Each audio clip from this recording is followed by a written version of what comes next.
done a live stream, but here we are, here I am, here you are. Welcome, welcome. So today we're going to be doing some interesting things, I hope.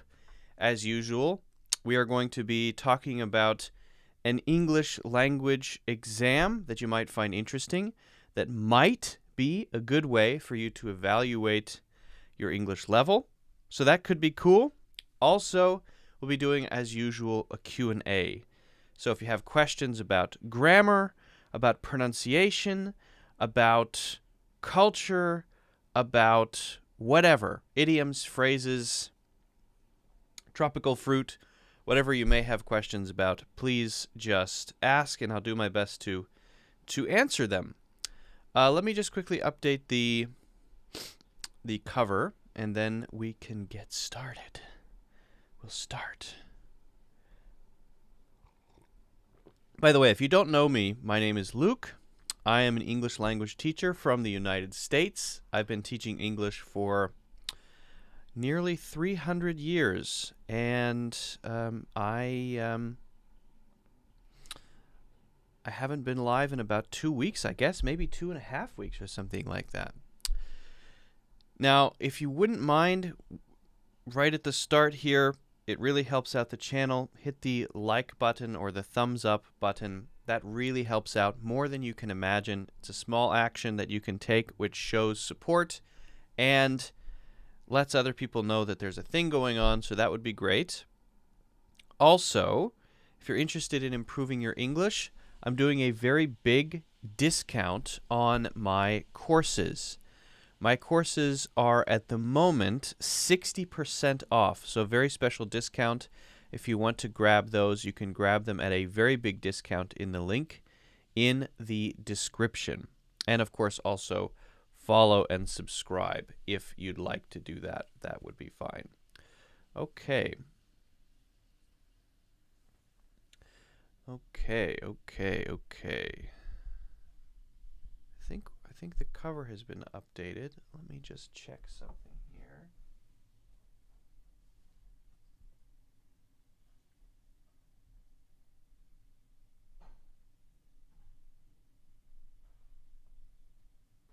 It's okay. Sorry about that.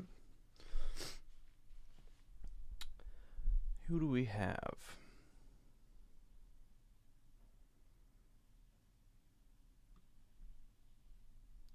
Ahmet is here. Idor is here. Eder is here. Eder is here. Welcome, welcome, Eder. It's great to have you. Rundu is here. Alex Penna. Awesome. Awesome. All right, good to have you guys. Oh. You know what? Hold on, there's some noise happening outside. If you guys give me just 1 second, I'm going to be right back. I'm just going to leave for 5 seconds, okay? And then I'll be right back. Well, not 5 seconds. Maybe 20 seconds. So hang out here. Donate $100. Yeah, sure. Why not? Why not? If you want to, I'll be right back.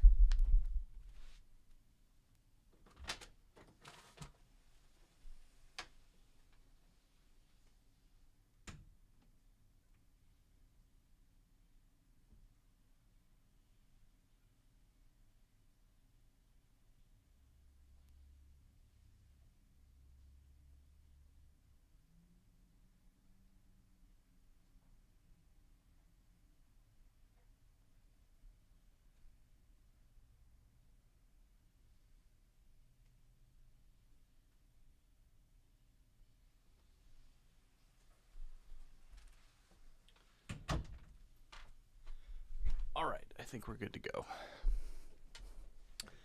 Thank you.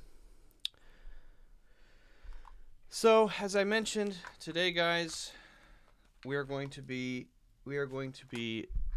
doing the Q&A, and also I have some interesting results for a test for an exam I want to share with you. But I am curious, have any of you guys ever taken an English exam to test your English level? Have any of you ever taken an exam to test your English level? I'm very curious about that. If so, which exam did you take, and what did you think about the experience? How was it? So, if you have thoughts to share, I'd be very curious to know. Very curious. Let me share this also with... let me also share this with the WhatsApp group. I sometimes forget to do that.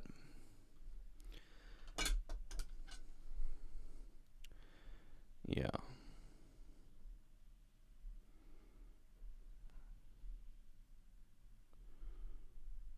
Okay.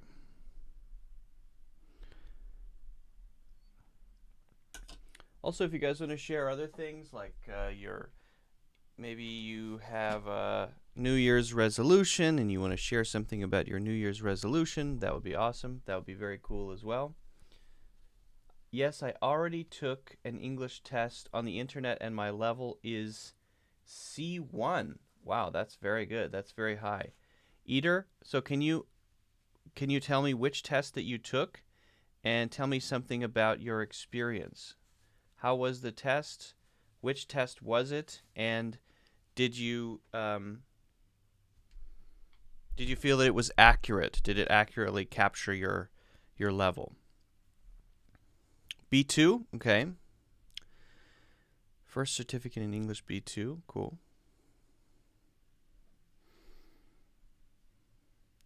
So if you guys don't know what he's talking about, this is the level system, right? So we have A1, A2, B1, B2, C1, C2. And this is called the Common European Framework of Reference for Languages. And for English, it's generally regarded as a pretty fairly reasonably accurate way to describe someone's level of fluency. Now that could just include speaking, but sometimes we say speaking and writing, and either one of those kind of counts, but also we include in there the other skills like reading, like listening, the other things as well. So, yeah, this is a standard thing. The thing is, it's pretty loose. So many different programs use this standard, but really, how it's defined is sometimes fuzzy, depending on which program you're talking about, which company that you're taking the test with, how they're testing it. So it's just a reference point, and it's not, well, it's not the most strict way to define fluency, I think. I mean, if you wanted to really know your level of fluency in your life individually, you would have to just test it with a bunch of native English speakers and get a bunch of feedback, and then you could probably get a really accurate sense of how good your English is in different areas. But yeah, it's just a general reference. Probably the most popular exam that people take is the TOEFL test. TOEFL is popular, but also IELTS. IELTS is very popular. The main difference between IELTS and TOEFL is that IELTS is often or involves a human, and you're talking to a human and they evaluate you, whereas TOEFL is with a computer. That doesn't mean computer tests are bad, just a different way to do it. But I think that TOEFL's a little bit too rushed. Not a huge fan of TOEFL. It was an online test of my school here in Brazil in partnership with TOEFL. Okay. Very cool. Very cool. We're going to talk about one called Versant, which I actually took myself, and I'm going to kind of share my results. All right, so it looks like we have a few more people coming in. I'm going to wait a little while before I get started with that. But in the meantime, if you guys have any questions about anything, just let me know.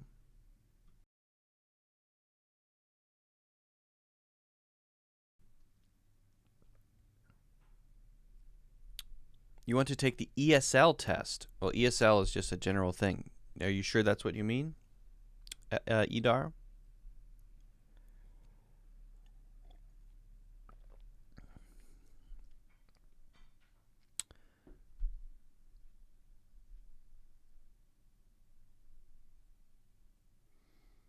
This one actually is TOE, right? Not TOFLE. I'm not sure what. I think you mean TOEFL, right? Not TOFLE. All right.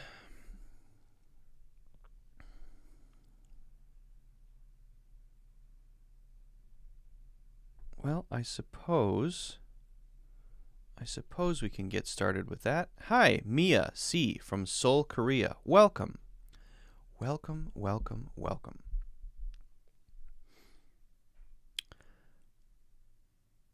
How could I find a better English-speaking partner from America? Is there any possible way?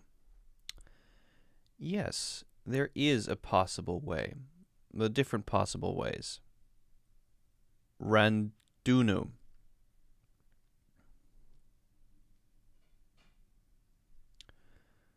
Yeah, we could talk about that.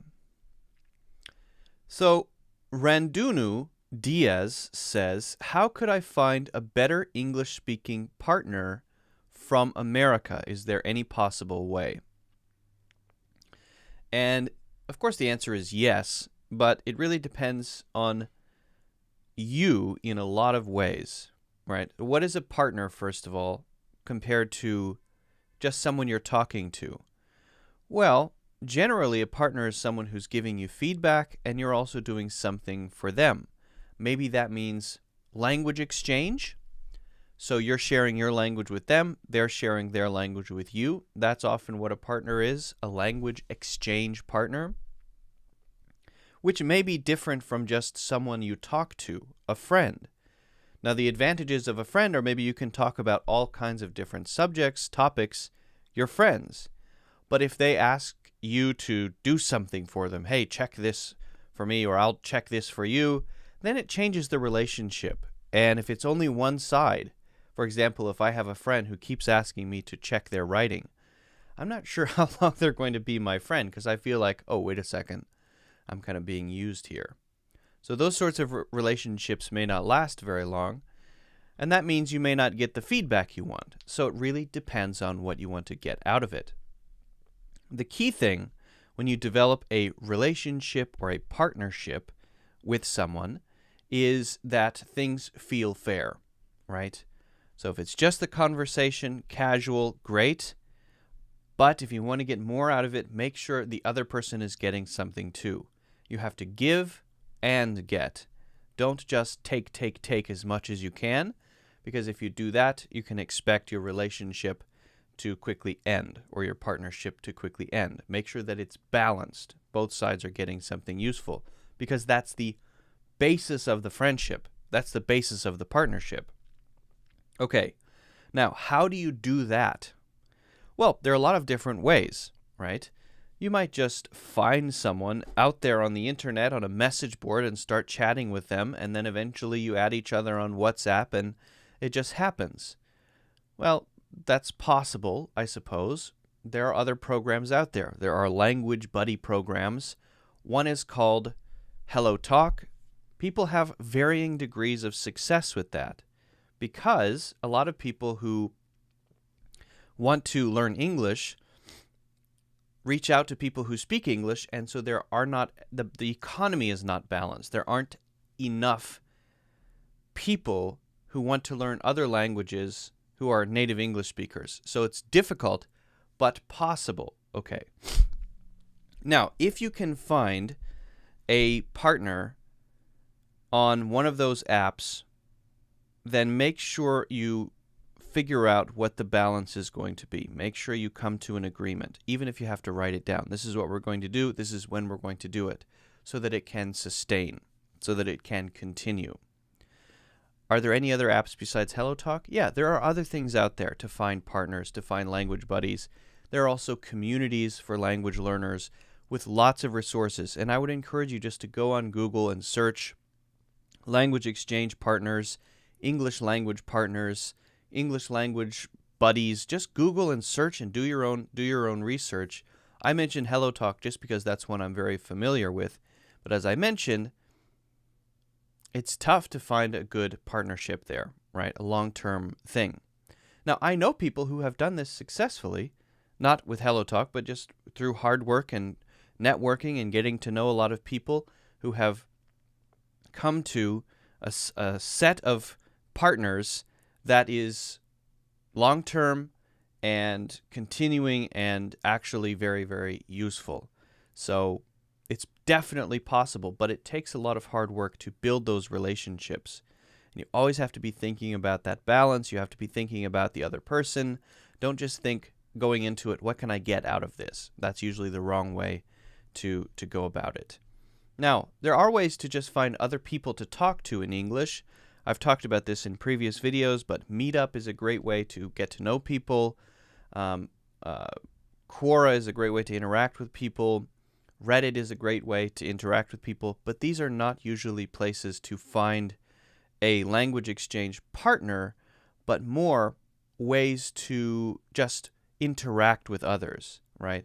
I'm not sure if you can expect to find partners there. So, my advice, start doing research, go deep in the internet, see what you can come up with, try HelloTalk, try those platforms that are out there, and when you find someone, make sure you're thinking about balance. Think about what the other side is getting, not only you, and you'll be more likely to have success. So, hope that helps. Rondunu.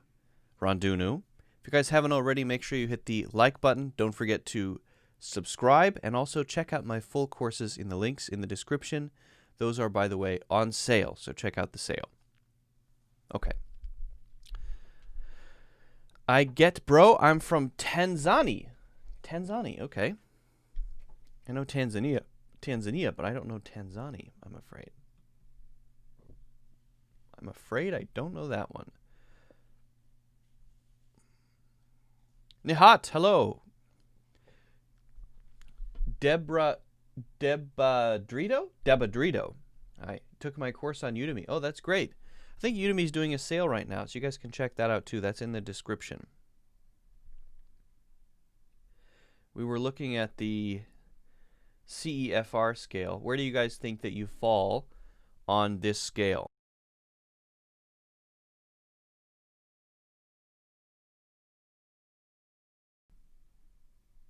You fall in the proficient area, independent, basic. Where are you generally?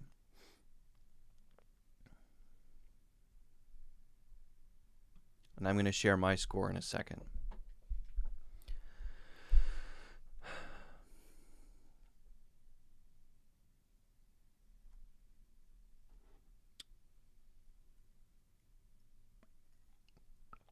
Nihat usually has some good questions as well. Okay, well, let me talk about... Glad to hear that, Nihat. Thank you. Let me talk about a test that I took. So, there are many different tests, exams that you can take to figure out what your English proficiency level is, how good you are at English. And they have varying degrees of accuracy. Some are very accurate, some are a little less accurate. Perhaps the most accurate, in my opinion, is the IELTS test.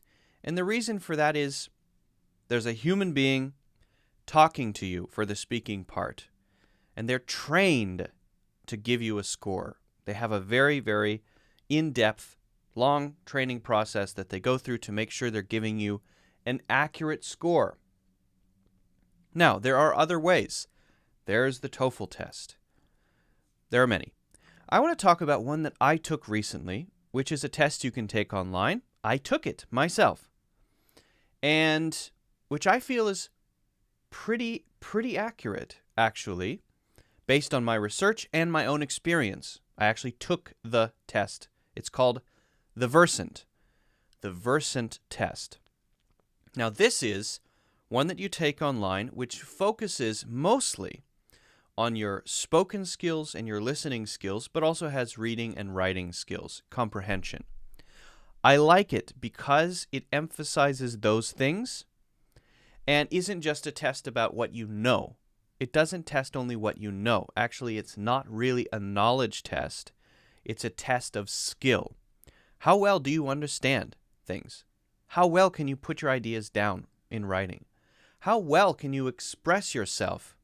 How well can you make clear sentences, pronounce words in a string, in a sentence, in a whole sentence? How well do they flow together? These things. The Versant test, I think, does a pretty good job. Now, it is an automated test, so the score you're getting is automated. So it might not be quite as accurate as IELTS, but from my research, it's pretty close. It is pretty close. And in the experience of taking the test is not like oh, I'm rushed, I don't know what to do. It feels pretty conversational. So I like it for that reason. So what I'd like to do is share with you my experience of taking the Versant test. My experience of taking the Versant test. Now, the parts of this test are speaking and listening. And we'll just read this here. Speaking reflects the ability to produce English phrases and clauses in complete sentences.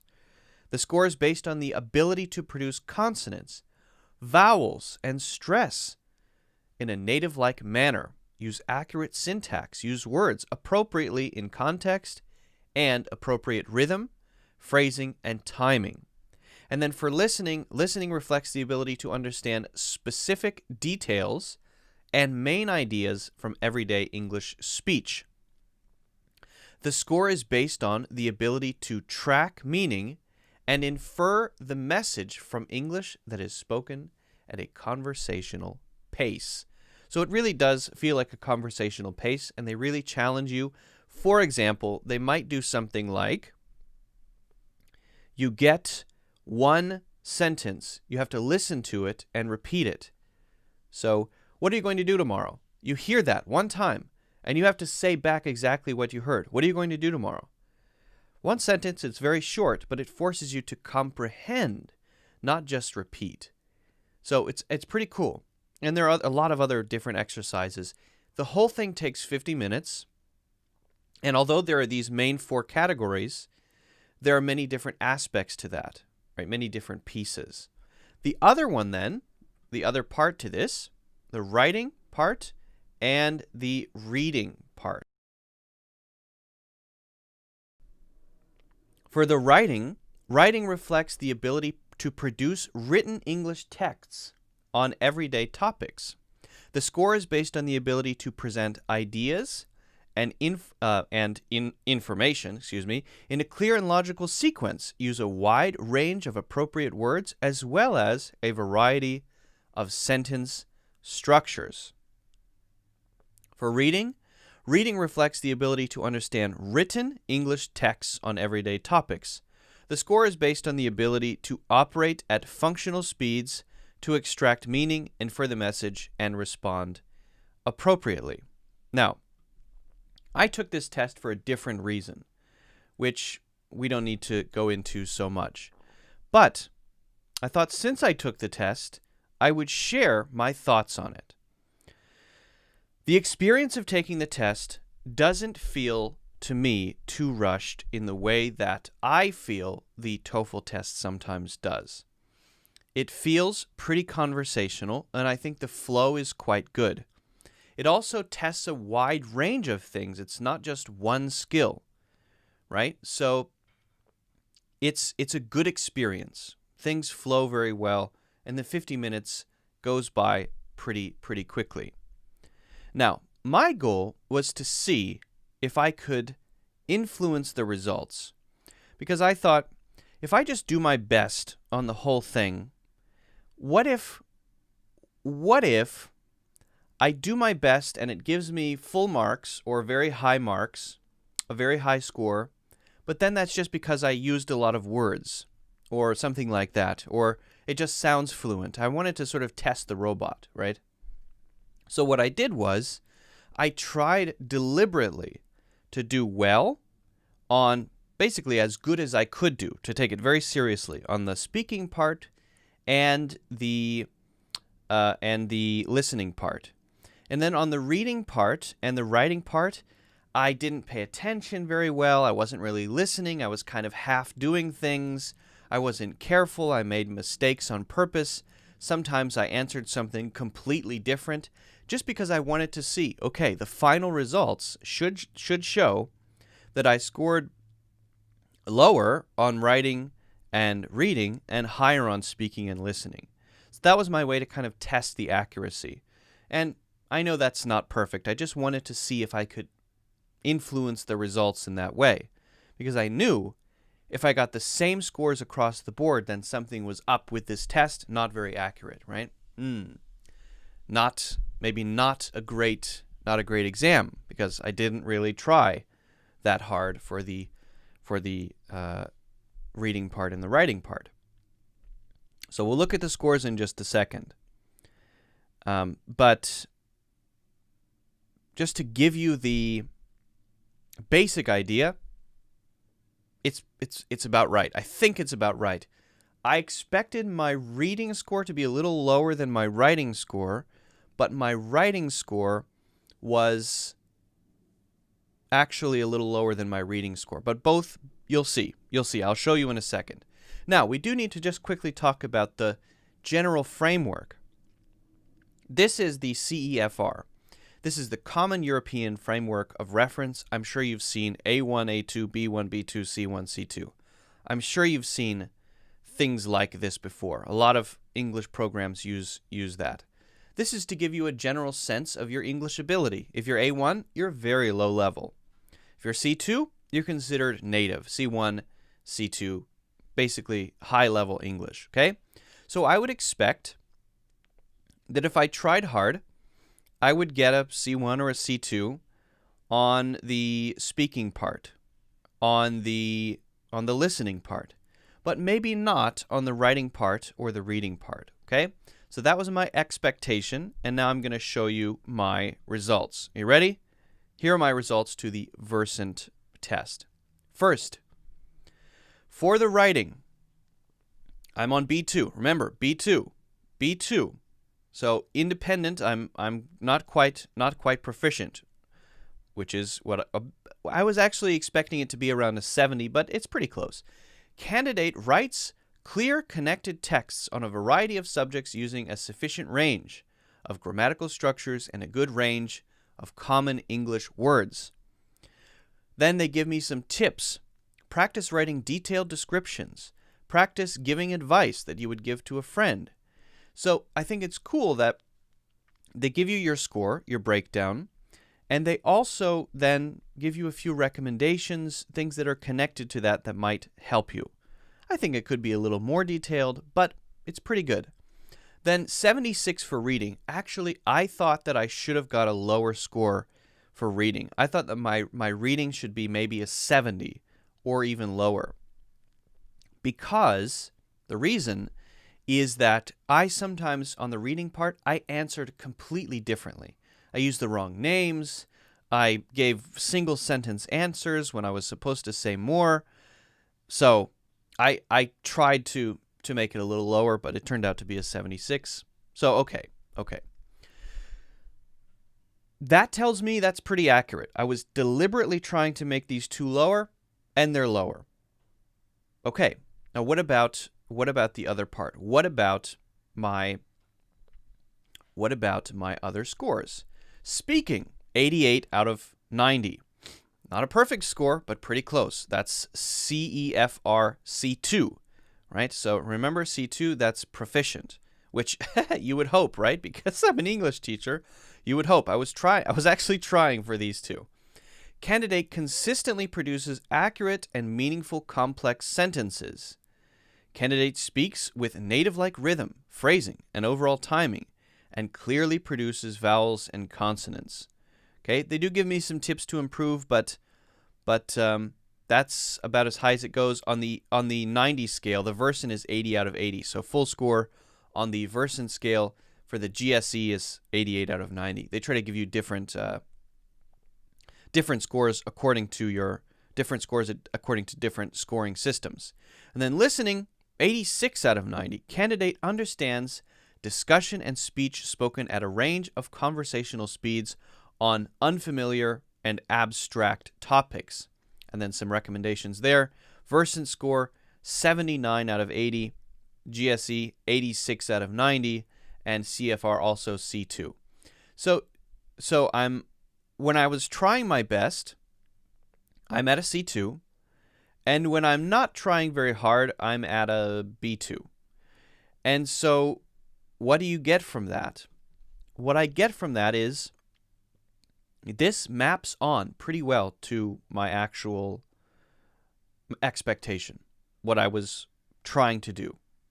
And so I think it can be a good way to evaluate generally your level, because they ask you so many questions. There are so many different things that you do.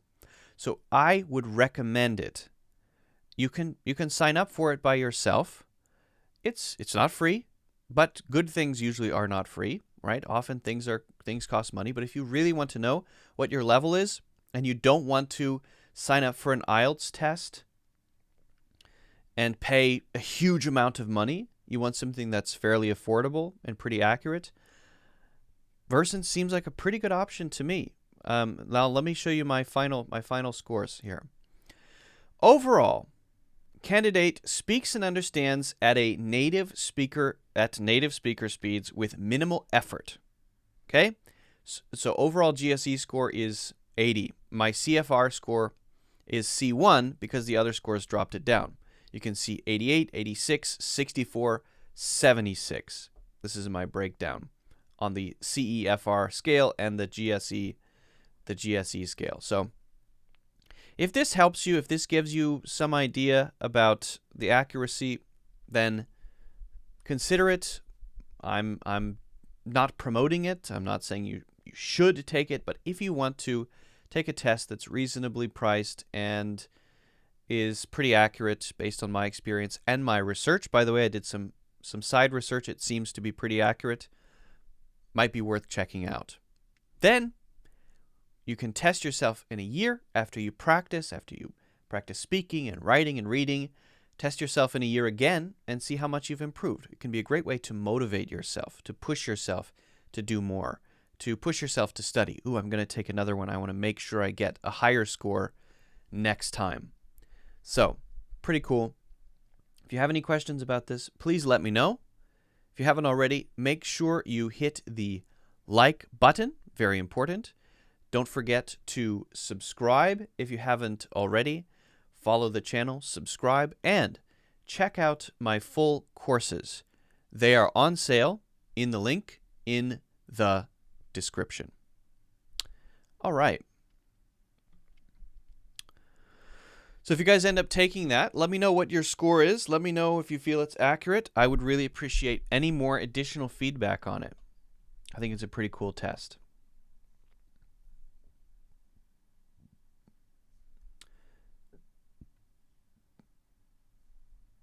Is it an online test? I took it online. Yeah, I took it online. And I was, by the way, half awake. I was very sleepy when I was taking the test. I was extremely tired. So it was a good experience. It's pretty quick. It moves along. It's only 50 minutes. So I found it to be a good experience. I've taken versions of the TOEFL, not my favorite. The IELTS obviously is great. I love the IELTS test. The IELTS test may be the best one, I think. Paulson is here. Hey. Okay, let's see if I missed any questions. Karina is here. Hey, Karina. Welcome.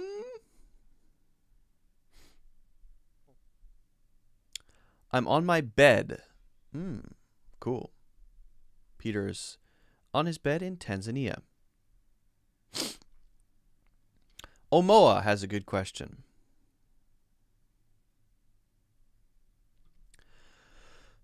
Omoa, says, "Hi Luke, how could I brush up my English before taking the TOEFL test?" Let me assume, Omoa, that you've got limited time, that you're not taking the test, the TOEFL test, or any other test.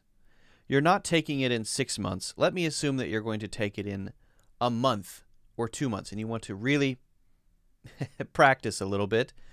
Don't focus any of your time on knowledge. If you have limited time available to practice and get ready for something, spend 0 time on knowledge. What you know, the English you know, is what you know. Don't even try to learn 1,000 more words in a very short period of time. That is not going to help you. That is not going to improve your score. I promise. I promise. Now, if you're taking it in a year, learning phrases that you can use, learning higher level vocabulary, learning sentence structures, yes, okay, then we can start talking about organizing your ideas, all of that stuff. But if you have limited time and you're just going to focus on making sure that you get a higher score than you would have if you took it today, right? You're taking it in a month or a month and a half. What can I do? What you can do is practice the skills, because practicing the skills can actually make an impact. It can have an impact on how well you do, because when you practice skills, you gain confidence, you gain comfort, things get easier, right? So for example, with the TOEFL test specifically, I believe the speaking part has 6 different sections, 6 different things that you have to do in the speaking part, if I remember correctly. So the first 2 are independent questions where they'll just give you a question and you're supposed to answer it. You have 15 seconds to prepare. You answer the question. So maybe you do 2 of those every day. If you just get used to answering those questions, then you start to build out a way of doing that in your mind. And that's certainly a skill that you can improve in 2 or 3 weeks. It's not that you're improving your knowledge, you're improving your habits. You're building out the habit of being able to hear a question or read a question and say something about it. Getting used to that is very powerful. Okay, then you might practice, for example, reading something and listening something. There are tons of TOEFL practice questions. If you're doing IELTS, there are tons of IELTS practice questions. If you're doing different exams, there are tons of practice questions, materials that can help you. So one of the questions in the TOEFL test is to read a dialogue and then listen to a lecture. Or maybe it's the other way around. Maybe you read the lecture and listen to the dialogue. Or maybe you listen to both. I forget. Anyway, you have 2 things, and you have to think about both of them and answer some questions. Speak about the question, or speak about the materials that you listened to and that you read. Well, if you're doing that for the first time, it's kind of uncomfortable, and you may not be able to express yourself well, not because you don't know anything, but because you're not used to doing that specific thing, right? So, for example, if I am doing something that I know how to do, which is, let's say, talking in front of a camera. Okay, so I'm talking in front of a camera. And then someone changes something, like has me talking in front of a camera on a stage in front of 500 people. Let's say I'm not used to doing that thing. So I'm used to talking in front of the camera, but not used to the 500 people. So I may make more mistakes or say something that I don't want to say or feel nervous or whatever. In that situation, not because I don't have the ability to do it, but because I'm not used to doing it, and that causes anxiety and nervousness. So what you're doing when you're preparing, when you're doing the practice, when you're listening and reading and then answering the questions, or for the writing section, when you're taking the prompt and then you're organizing your thoughts in a simple outline and then writing things down. When you're doing all these things, you're not increasing your knowledge, you're increasing your comfort with that specific format, that specific way of doing that. Then, when you actually take it, because you're used to doing it and you've done it 30 or 40 times, each thing 30 or 40 times already, that's not the reason you don't do well. If you don't do well, it's because you don't have enough knowledge. So don't add to the things that might cause you to not do well. Remove the barriers. And one of the barriers is the format. So if you remove the barrier of the format and you feel comfortable with the format, you're more likely to do well. And if you don't do well, again, it's maybe because you don't have enough knowledge. But at least you feel comfortable. At least you feel somewhat confident. So you're more likely to do better if you practice that. So my recommendation, brushing up, focus only on skills, focus only on practice exercises, focus only on putting yourself in a pressure situation like you would experience in the exam, no matter what exam it is. And if you have a year, then focus on that and on the knowledge part and on the background and on the things that you need to know to do well. So that's my advice. Hopefully that helps, Omoa. Good luck if you're actually taking the TOEFL test. I hope you do well. Let us know how it goes. Guys, if you haven't already, make sure you subscribe. Don't forget also to hit the like button or hit the thumbs up button to help out the channel. I would really appreciate that. That means a lot. And check out my full courses in the links in the description. There is a huge sale happening on those.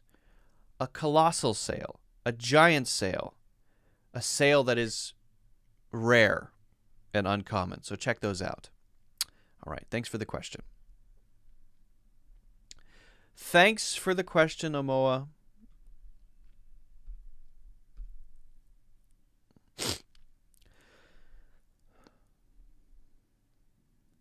Okay. Iza Frozen says, yo. Paulson says, what's up, Lugo? I think it would be what's up, Karina, right? You're welcome, Omoa. Thank you so much, Luke, for your advice. I'm taking it in 2 months. Okay. It's about what I imagined. So yeah, focus on your skills and you'll be okay.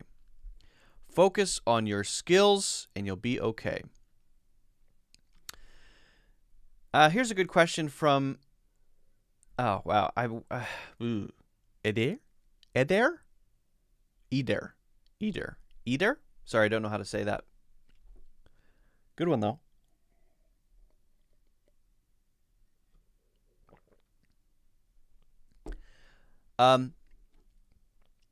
Eder says, do Americans really care about foreign accents? And that's a good question. Well, who am I to speak for all Americans, first of all? Whenever someone says, Americans are, or Americans like, or don't Americans, I always want to say, well, hold on a second. Just in my family, each person, let's say 5 people, my mother, my father, my 2 brothers, we are extremely different. All of us are very different. I'm very different from everyone. Each of them is very different from everyone else. Everyone's very, very different, just in one family. So the amount of variation or variety or differences among not only Americans, but I would say everybody in every country is huge. Okay? So some people like corn-flavored ice cream and some people don't. Some people believe in the flying spaghetti monster, and some people don't. Some people are annoyed by the sound of fingernails on a chalkboard, and some people aren't. Some people like to watch people eating food on YouTube, and some people don't. I don't. So that's something I should just say up front. Now, there are also common trends that you can point out. You can say, generally speaking, right? Kind of. There are trends. You can talk about those things. It's not that everyone is totally different. So you find, for example, that confidence tends to be a good thing in America, that we value confidence and independence. Is that true in every country? Not really. No, there are a lot of countries where that is not true, where leaving home at the age of 18, which is something that people say, oh, wow, you're out on your own, very independent in America. Where if you're in another country like China, people say, well, why do you need to be out on your own? Just live with your parents. Makes sense. You're a loyal son or a daughter. You should. You still live with your parents at age 25? Fantastic. Whereas in America, if someone says, you still live with your parents at age 25, what a loser. Not everyone, but that's a common thing. So now we're speaking generally, all right? Do Americans really care about foreign accents? Generally, I don't think so. And the reason is because, well, I don't think anybody really cares about accents. The reason I think is because America is made up of different accents, right? Not just accents of English, but accents of other languages. It's a very mixed country. We have a very, very wide variety of subcultures, of people from other countries. Almost every person is an immigrant at some point, right? If I go back 500 years, my family, they were not living in America. They were living in England or Norway or something like that. The Netherlands, maybe. Scandinavian countries, right? That's where I'm from. Native Americans, okay, they were here for a lot longer. But actually, they came from Asia. So if you go back 10,000 years, 9,000 years, they're also immigrating. So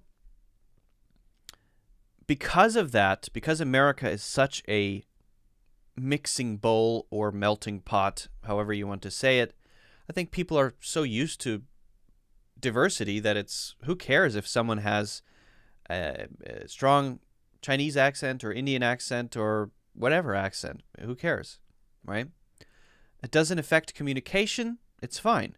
If it starts to affect communication and someone's English fluency is so low that they can barely express themselves, then I can imagine a colleague feeling a little annoyed, like, I wish I could just communicate with this person. So if it's at a degree where communication is affected, then I think, yes, you might run into problems. But if it's to a degree where it's just, oh, well, I was born in India, and so we have, this is the way that people speak. This is what people identify as the Indian English accent. But that has no effect on the ability to communicate effectively. So who cares, right? Who cares? Unless it's your goal to reduce your accent, then I think most people would not care. Now, that doesn't mean that there aren't some Americans who hate accents, I guess. I'm sure that there are. There are all kinds of people in this world, right? So, yeah, there are going to be some who say, "Oh, I don't like that you have an accent," but who cares about those people, right? What are your goals? What are you trying to achieve? What do you want? Focus not on only what you think others think about you and whether they're judging your accent or whatever. Think about what you're trying to do, what your goals are, what's important to you. And if you focus on that, then you won't have that negative feeling, right? Often among English learners, there tends to be this negativity of, I'm bad. People are judging me. My English is terrible. My accent is too strong. I need to improve for a negative reason, to avoid shame. It's not that shame is necessarily a bad motivation. It can motivate you. But if your motivation to improve in whatever area, grammar, pronunciation, whatever, comes from a positive place of this is the kind of person I want to be in the future.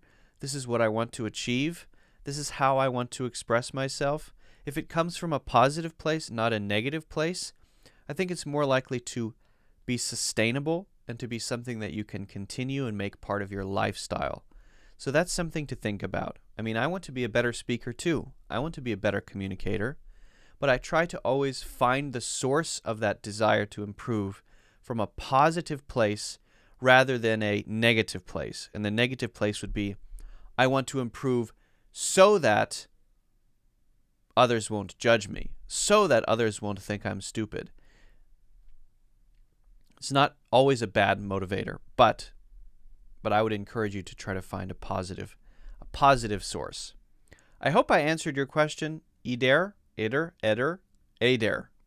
And I know I'm pronouncing your name incorrectly, and I apologize for that. Guys, if you haven't already, make sure you hit the like button. Don't forget to subscribe or follow, and check out my full courses in the links in the description. Those are on sale, currently 60% off, a very rare thing. So check those out now.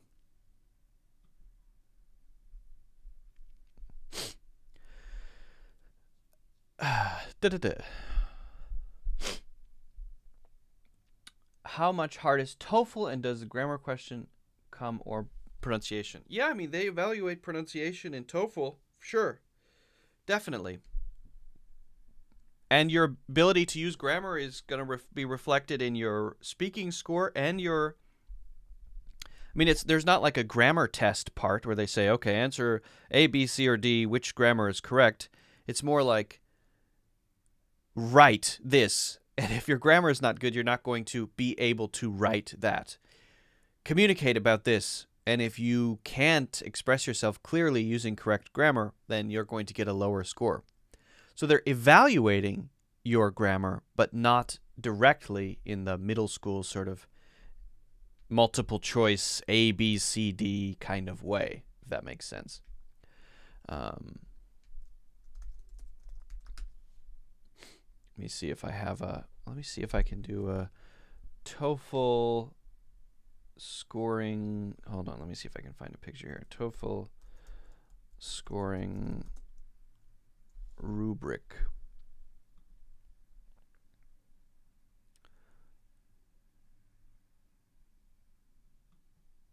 Wow, that's really small. I'm trying to find a bigger one that's bigger.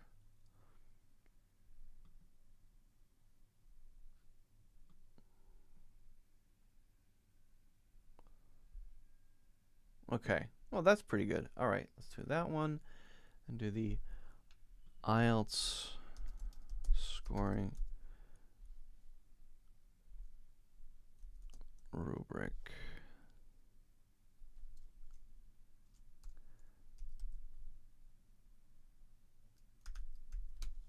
Let's see if I can find a picture for this one. Speaking. Just do speaking, make it simple.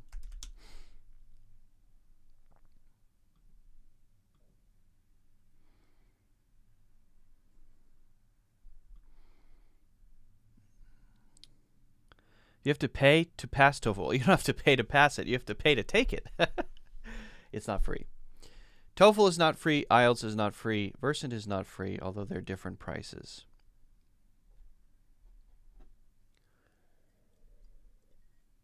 Whether you pass or not, you've got to pay.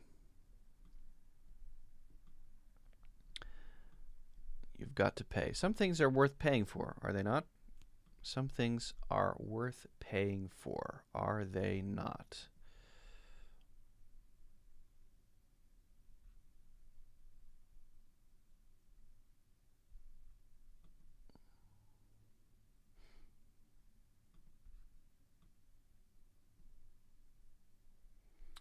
Okay.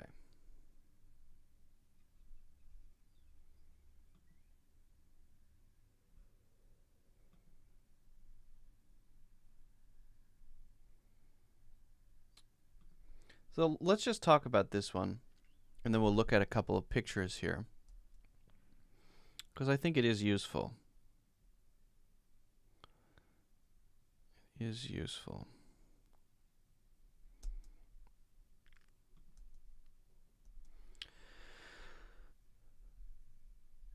So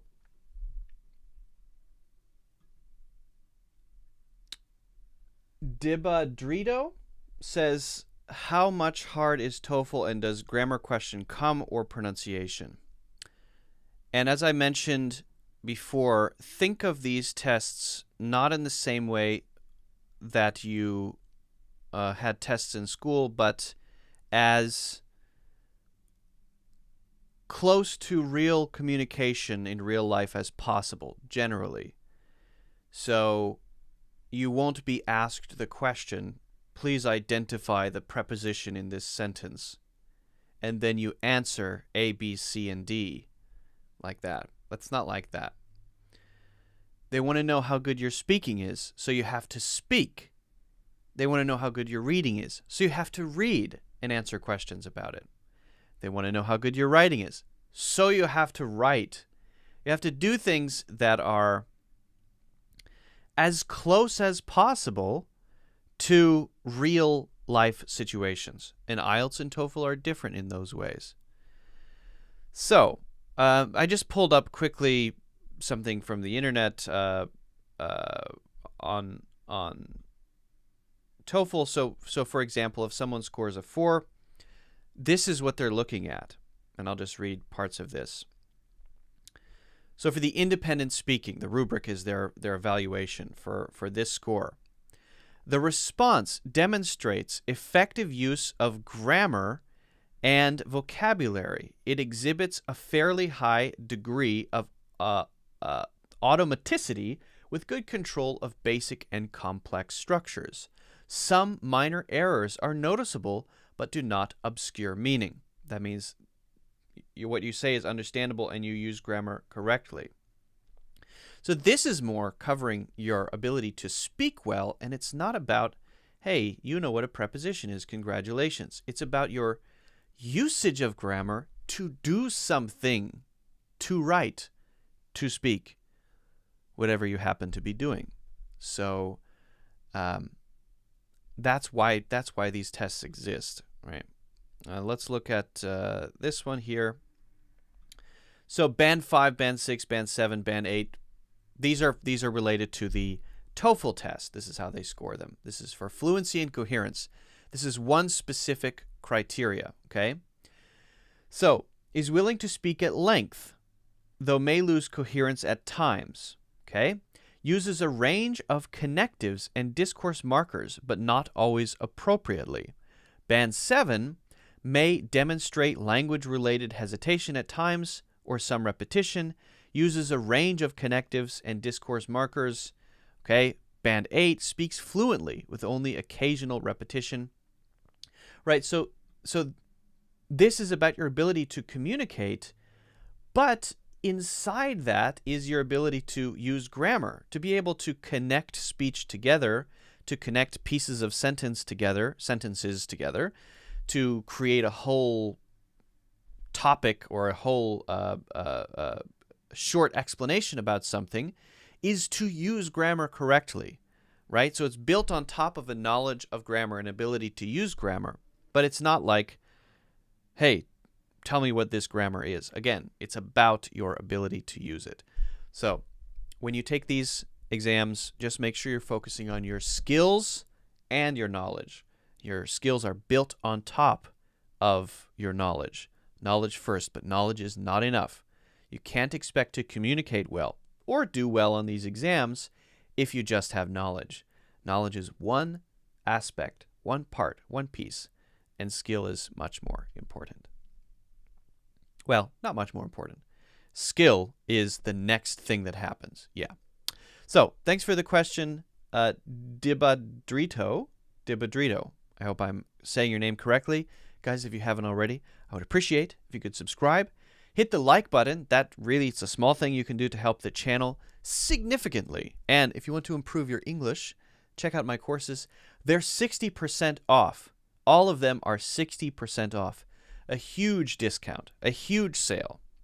So do check those out if you want to improve your English and take longer courses. Thanks for the question.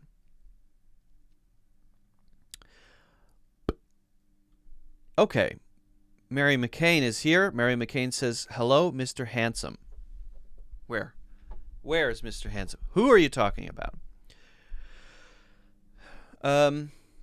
Be Simple says, could you please clarify the difference between sentence and thesis statement? Topic sentence and thesis statement.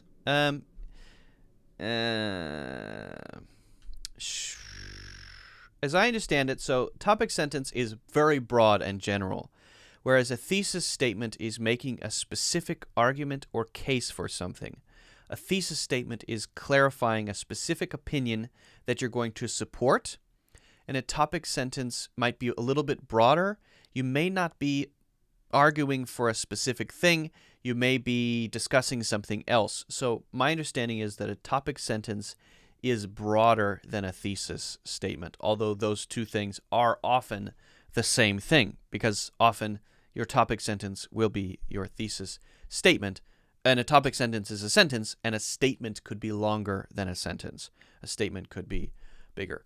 And also, thesis statement can be used in other ways unrelated to an article that you're writing. My thesis statement is to state something that's important to you that you believe, and then others may later ask you to support it, right? So thesis statement can be used in other situations too.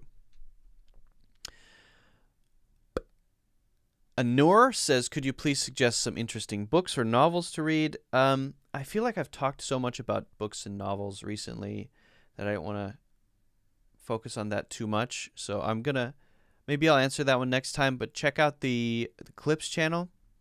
So if you haven't subscribed to the other channel, you can do that. If you go to, can I just pop that in the chat really quickly? Can I just quickly pop that in the chat?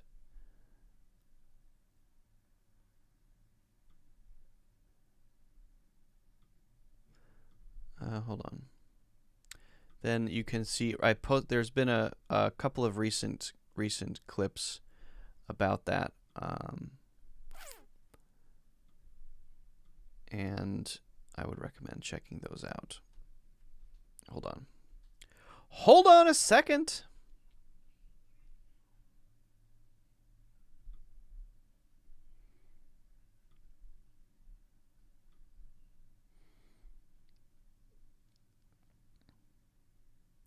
First person to pronounce my name correctly. You mean I pronounced your name correctly? Really?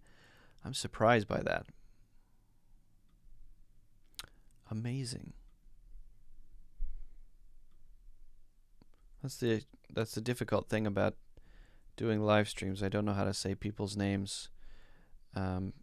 Names from all over the world can be a little bit tough. No? Okay. So if you want to check out this channel, this is the second channel. It's the Clips channel. You can subscribe to that, and I post a new clip there every day. So a lot of people, maybe they miss a live stream, but they still want to maybe check out some of the things we talked about. A lot of people had asked that. So I post one per day from previous live streams.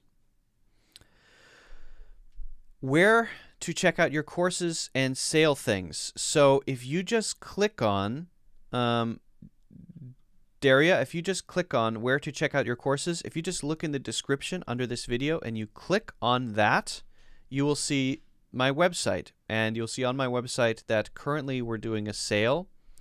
Everything is 60% off. That means individual courses are 60% off. But if you were to decide to buy the full course, all the courses together as a bundle, that's also 60% off. So you can check out that if you like. Just the link in the description.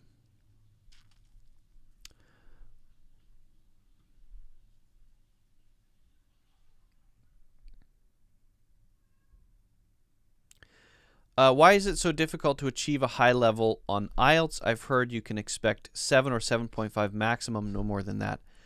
Well, people do get higher scores. People do get 8s. It's just that I really think that it's because that level of English is in fact much more rare. That level of English is in fact much higher to get to. And there are very few people at the level of an 8, for example, someone with that degree of fluency. It's not that it's not possible. It's not that it can't be done. It does happen. It's just that not many people are there. Not many people get to that level. Generally speaking, IELTS is pretty accurate. Pretty accurate.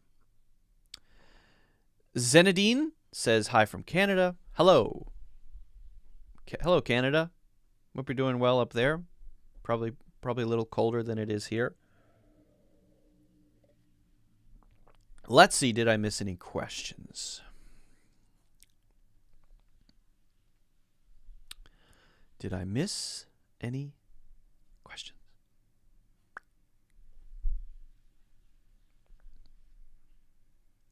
I like this one. Everything everywhere. Good question. Good name.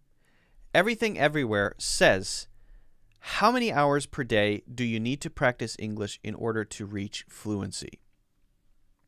This is a problem with what's called a KPI, right? If you're an employee and you have a target or a goal, you have to make sure that that target or the goal is the right one to allow the right things to improve. You want the target or the goal in your business to actually affect the business in a positive way. It should be a target or a goal which moves the needle toward more successful, toward better, right? That's what it should be.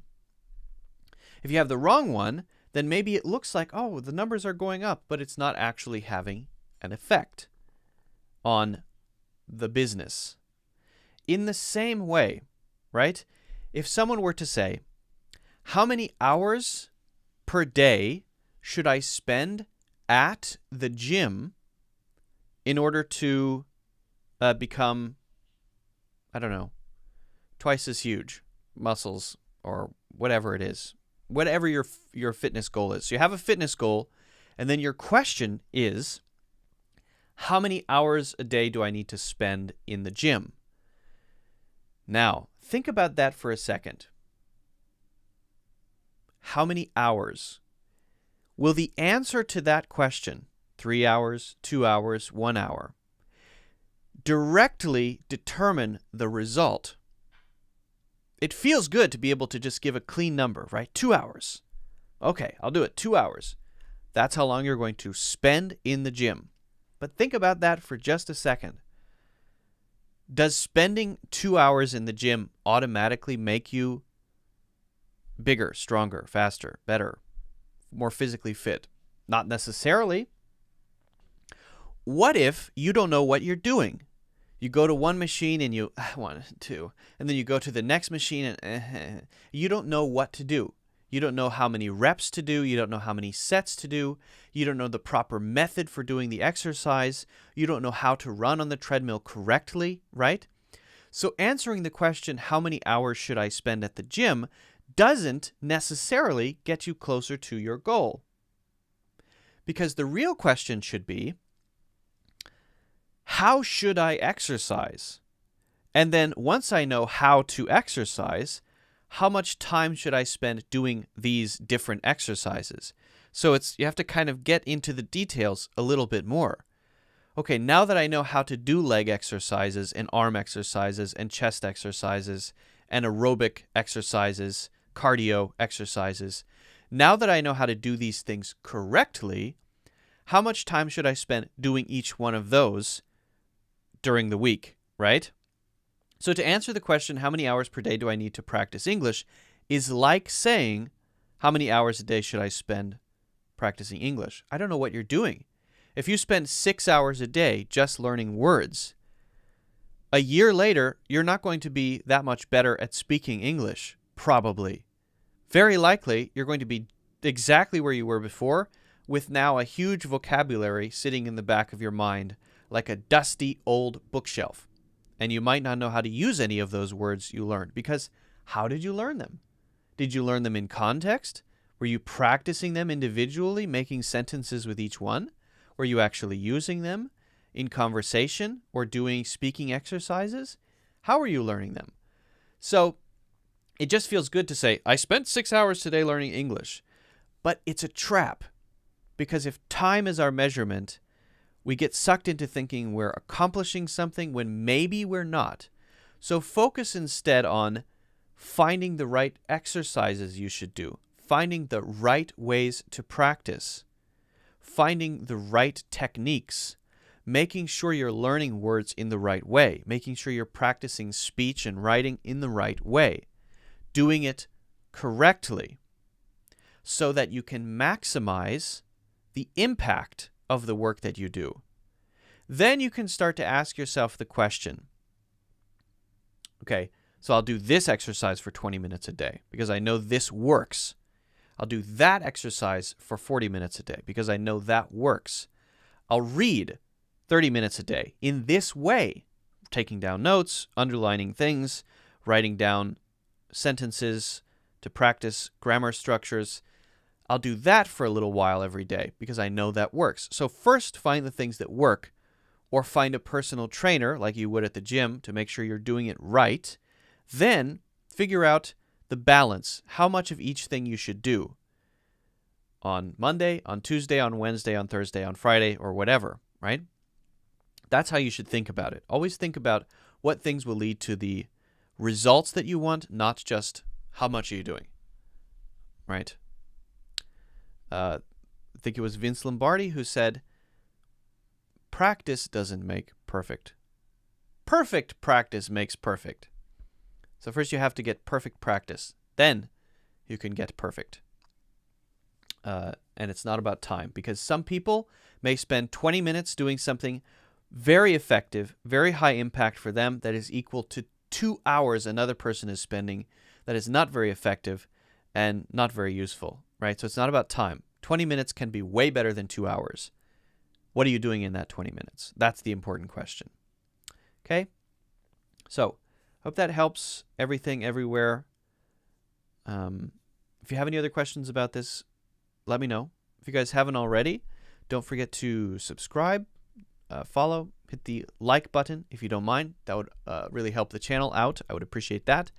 And check out my full courses, which are on sale, in the links in the description. All right. I don't remember me putting so much effort on doing something related to English. I've been putting my love on learning this language. Yeah, if you love doing it, it doesn't feel like effort, right? I feel like that as well when it comes to so I have a big project, a personal project for the last 6 months. I think I started a little while. Well, I started about a year ago, I guess. My goal is to build a map of all of human thought for the last 4,000 years.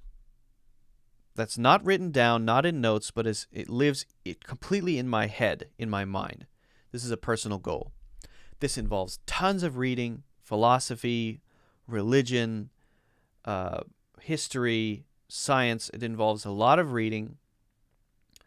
And it involves a lot of practice of the memory, different memory techniques and ways to hold things in my mind so that I can recall them easily. This is a huge thing that I'm working on, but it's not like I think, oh God, no, I need to spend 20 minutes doing that. No, I'm desperately interested in doing this. I love it. It's like food for me. That's what I do in my free time. It's my favorite thing. It's awesome. I can't wait. I can't wait to do it, right? So if you can get to that point, like it sounds like Mary is, if you can get to that point on your journey where it's exciting for you, where you can't wait to take a walk and listen to a podcast and then remember a few words, you can't wait to practice writing an essay, you can't wait to have a conversation with a teacher or a friend or a language partner. You can't wait to read an article. You can't wait to maybe do some practice or exercises. These things are fun for you, and you've found a way to love them. You're far more likely to be successful if you are interested in the culture, if you're interested in watching TV shows, and you're interested in listening to podcasts, and you're interested in doing everything that you need to do to improve. It's a huge range of things. Then, number one, you probably won't give up. Number two, you're more likely to find the connections between those things to see, oh yeah, actually people say this word in these situations, but not in other situations. This is a common idiom or phrase that old people say, so maybe I won't say that. to find those connections and build out this map of your own, which allows you to use the language naturally. And the more you get into it, the more it feels like play. You're going to get good fast, probably. And someone who has to force themselves every day is less likely to. And the people who get excited for a week, I'm very excited about improving. They get excited for a week, they're less likely to continue because they don't get excited because they love it. They get excited because of some other thing. I see myself as a good English learner, but I don't know why. So that motivation is likely to fizzle out and die. Or I'm ashamed. Well, maybe yes, maybe no. Or I want people to be impressed by me. Maybe yes, maybe no. It's interesting how different reasons for doing things, it's like an energy source. How much fuel is in the tank that can be used, right? If the fuel is New Year's resolution, that is often going to fizzle out and die. That tank is going to run out of fuel very quickly. It's not a great energy source for most people. Okay, well, what about shame? I'm embarrassed to speak English. For some people, it seems to work okay, but for a lot of people, it doesn't. It fizzles out and the tank runs out very quickly. Well, what about just hoping to impress people? Well, what if you then find another thing that can make you even more impressive? Then you'll move on to that, and then another thing and another thing. It can often lead to jumping around to different things that you're excited about, that you want to get good at to impress people. Maybe not the best type of fuel. Love, passion, that is a real fuel source that may be infinite, that doesn't run out. It's always there. The tank never runs out. So if you can find a way to get there, then you're very lucky, and good for you, because you're going to succeed. So good for you, Mary McCain. Good for you. Happy for you. Guys, if you haven't already, don't forget to hit the like button, subscribe, and check out the full courses in the links in the description. By the way, the courses are on sale, all 60% off for a limited time. So click on the link in the description. Thanks for the comment, actually, Mary. I appreciate that. I wish more English learners would develop that sense of passion for learning. But it's also not something you can force. You have to discover it. You have to look for it and find it, right?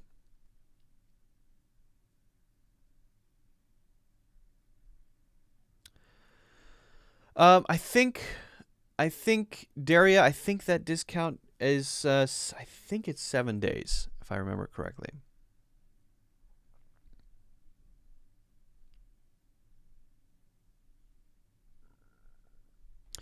Mary McCain, do you ever make videos about your learning journey? Do you ever post videos about your experiences? Do you have a channel that you'd like to share your insights and your experience? I'm sure people would like to hear that. Do you know Canadian spelling is a little bit different from the American spelling, even though the accents are similar? Yes, I do know that. Yeah. And some of them, the Canadian spelling is like the American spelling, and for some of them, the Canadian spelling is like the British spelling. It's actually the British English spelling. All right, guys, we're going to have to call it a day. I am so hungry. I haven't eaten anything today. It's 4 p.m. I'm so hungry. So we're going to call it a day. We're going to end it for today. But I'm planning to do another one tomorrow, I hope. So hope you can join. Get your questions ready. If you have any other questions and we stop and you think of a question, you can either put it in the comments or save it for next time. Okay? Cool. Guys, I appreciate you. I appreciate the questions, the comments, for joining, everything, all of that. I appreciate the likes, the subscribes, the follows, and I hope you have a great morning, evening, afternoon, whatever time it is there, and I'll see you guys next time.